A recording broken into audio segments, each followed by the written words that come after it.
ብዙዎች ከሰሞኑ የትራምፕ አስተዳደር ያወጣውን የ75 ሀገራትን የሚመለከተውን የጉዞ እገዳ በተመለከተ በጭንቀት ውስጥ ይገኙ ነበር። በተለይም ለረጅም ዓመታት ያህል ፕሮሰስ ሲያደርጉ የቆዩ አሜሪካን ሀገር እየኖሩ ከኢትዮጵያ እንዲሁም ከተለያዩ ሀገራት ወደ አሜሪካ የቅርብ ቤተሰብ ዘመዶቻቸውን የትዳር አጋሮቻቸውን ለማምጣት ይጓጉ የነበሩ ሰዎች ብዙ ህልማቸው የጨነገፈበት ሳምንታትም መስሎ ቆይቶ ነበር።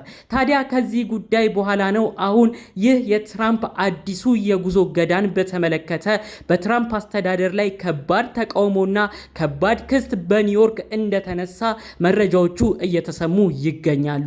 ባለ መልኩ እኛም በዛሬው ቀን ይዘንላችሁ በመጣነው መረጃ ይህንን አዲሱን የጉዞ እገዳ በተመለከተ ስለተነሳበት ከባድ ክስ እንዲሁም ደግሞ ይህ የጉዞ እገዳ ሊሻርባቸው የሚችላቸው የተለያዩ ነጥቦች በህግ ባለሙያዎች ስለተነሱት ጉዳዮች በዝርዝር እናሰማችኋለን። ሰላም ጤና ይስጥልን ውድ የሀገሬ ልጆች፣ በያላችሁበት ሰላማችሁ ይብዛልኝ። ዛሬም አዳዲስ በሆኑ ጉዳዮች ብቅ ብለናል። ለዚህ ቻናል አዲስ የሆናችሁ ሰብስክራይብ በማድረግ ሁሌም ለቃቸው ቪዲዮዎች እንዲደርሱ ይሁን። ቀጥታም ይዘን ወደ መጣ ነው ዝርዝር መረጃዎቻችን እናመራለን። ከሰሞኑ እንግዲህ አሜሪካን ሀገር ቋሚ የነዋሪነት ቪዛ ለሚያመለክቱ ከ75 ሀገራት ለሚመጡ ዜጎች የቪዛ እገዳ ጥላ ነበር። ይኸውም እንግዲህ ጃንዋሪ 21 2026 ኢፌክቲቭ ሆኖ የጉዞ እገዳው ተጀምሯል ማለት ነው። ታዲያ ይህ የጉዞ እገዳ ሀገራችን ኢትዮጵያንም አጠቃሏል። ይህንንም በማስመልከት ነው ታዲያ ከጃንዋሪ 21 በኋላ ኤምባሲ የሚገቡ የቋሚነት ቪዛን የሚጠይቁ ሰዎች ቪዛ እያገኙ አይደለም። ይህንንም አስመልክቶ ነው ብዙዎች በመደናገጥ ይህ ነገር እንዴት ሊቀጥል ነው? ብዙዎቻችን በተስፋ ስንጠብቀው የነበረው የፕሮሰስ አይነቶች ብዙ አሉ፣ እንዴት ነው የሚገፋውስ? በማለት ሀሳባቸውን ሲያነሱ ነበር።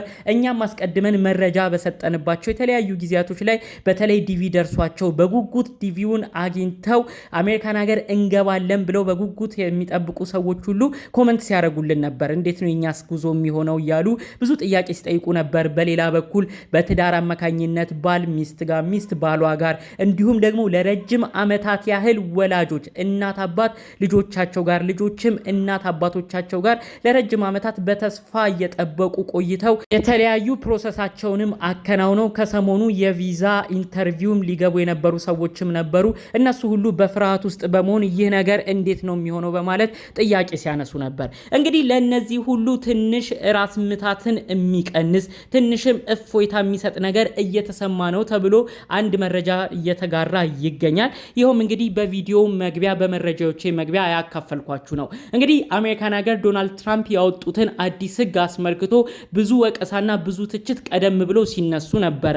ይህ የመለያየት ስራ ነው። ቤተሰቦች ወደ አሜሪካን ሀገር መጥተው ወላጆች ከልጆቻቸው፣ ልጆችም ከወላጆቻቸው፣ የትዳር አጋሮቻቸውም ከትዳር አጋሮቻቸው ጋር እንዳይገናኙ የሚደረገው ነገር በጣም ከባድ ነገር ነው። ይህ አሜሪካን ሀገር የሚኖረውን ግለሰብ መብቱንም የሚጋፋ ነው። የአሜሪካን ሀገር ሲቲዝን እስከሆነ ድረስ የቅርብ ሰውን እንዳያመጣ የሚደረግበት ጫና ከባድ ትችትን ያመጣል በማለት ብዙ ወቀሳዎች የህግ ባለሙያዎች ራሱ ጉዳዩን እየተነተኑ ሲያብራሩ ነበር። ታዲያ እንግዲህ ይህን ተከትሎ ጉዳዩን ከማብራራት ሀሳብም ከመስጠት ባለፈ ይህ የጉዞ እገዳ ትክክል አይደለም በማለት እንግዲህ በአሜሪካን ሀገር በኒውዮርክ ግዛት ውስጥ ክስ እንደተመሰረተ መረጃዎቹ ተሰምተዋል። እንግዲህ ክስ ያቀረቡ ግለሰቦች ቅድም ያልኳችሁን አንዳንድ ነጥብን በመጨመር በተለይ አሜሪካን ሀገር የሚኖር ሲቲዝን የአሜሪካን ሀገር ዜግነት ያለውን ግለሰብ የሚጋፋ መብት አለው። የአሜሪካን ሀገር ዜግነት ያለው አንድ ሰው የቅርብ ወዳጆቹን ወደ አሜሪካ ለማምጣት ቢፈልግ እገዳ እየተጣለበት ነው። ይህም መብቱን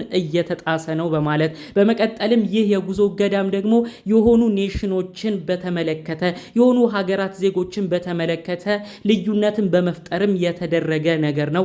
ከአንዳንድ ነጮች ከሚበዙበት ሀገር ይህ እገዳ አልተጣለም፣ ይህ ራሱ ልዩነት ያመጣል በማለት ጉዳያቸውን በተለያዩ ነገሮች በማስደገፍ ጭምር ይህ ጉዳይ ክስ እንዲቀርብበት ሆኗል። እንግዲህ ብዙዎቻችሁ እንደምታስታውሱት ይህ 75 ሀገራትን ያጠቃለለው የጉዞ እገዳ ዋና መሰረት የነበረው ዌልፌር የተባለ ጥናት ተጠንቶ ከየትኛው ሀገር የሚመጣ ዜጋ ነው ብዙ መንግስትን እየበዘበዘ የሚገኘው ብለው ጥናትን አስጠንተው ይህ እገዳ እንደተጣለበትም ጭምር መረጃዎቹን ስናካፍላችሁ የነበረው። ታዲያ ይህንንም አያይዘው ነው እንግዲህ አሜሪካን ሀገር ዶናልድ ትራምፕን አስተዳደራቸውን የከሰሱት አካላቶች ይህ ጥናት ራሱ ልክ አይደለም፣ የጉዞ እገዳ ለመጣልም ይህ ጥናት መነሻ መሆን የለበትም፣ የተለያዩ ሀገራት ሀገራት የሚመጡ ስደተኞች አሜሪካን ሀገር ገብተውም እስከ 5 ዓመት ድረስ የረባ ዌልፌር የሚያገኙበትም ሲስተም እንደሌለ ይታወቃል። ነገር ግን የዶናልድ ትራምፕ አስተዳደርም ከታች ያሉትም ሰዎች ይህንን ነገር እንደመነሻ በመውሰድ ከተለያዩ ሀገራት እየመጡ የአሜሪካን ሀገር ገንዘብ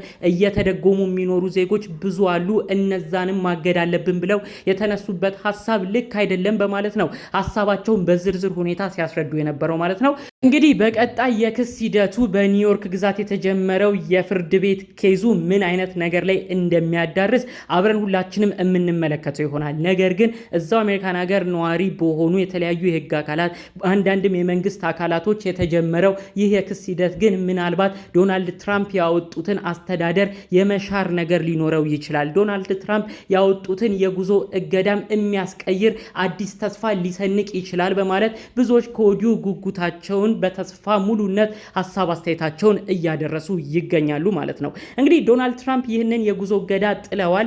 ብዙዎቻችንም ይህንን ነገር በደንብ ለይተን ማወቅ ይገባናል። ይህ የተጣለው እገዳ ኢሚግራንት ቪዛ ወይም ደግሞ የቋሚ ነዋሪነት ቪዛ ለሚያመለክቱ ሰዎች ነው ይህ እገዳ የተጣለው። በተለይ ሀገራችንን በተመለከተ ስቲል ከኢትዮጵያ ሆኖ አንድ ሰው ለቪዚት ለጉብኝት ወይም ለትምህርት ስቱደንት ቪዛ፣ በመቀጠልም ለቢዝነስ ለንግድ ቪዛ በሶስቱ አይነት የቪዛ አይነቶች በዋነኝነት ወደ አሜሪካን ሀገር ማቅናት እንደሚችል ቪዛ ፕሮሰሱን ጠይቆ የቪዛ ፕሮሰሱ ከተሳካለት ወደ አሜሪካን ሀገር መግባት እንደሚቻልም ጭምር አስቀድመን መረጃዎቹን ስንጠቅስላችሁ ስናጋራችሁ ነበረ። እነዚህ የቪዛ አይነቶች ነን ኢሚግራንት ቪዛ ይባላሉ።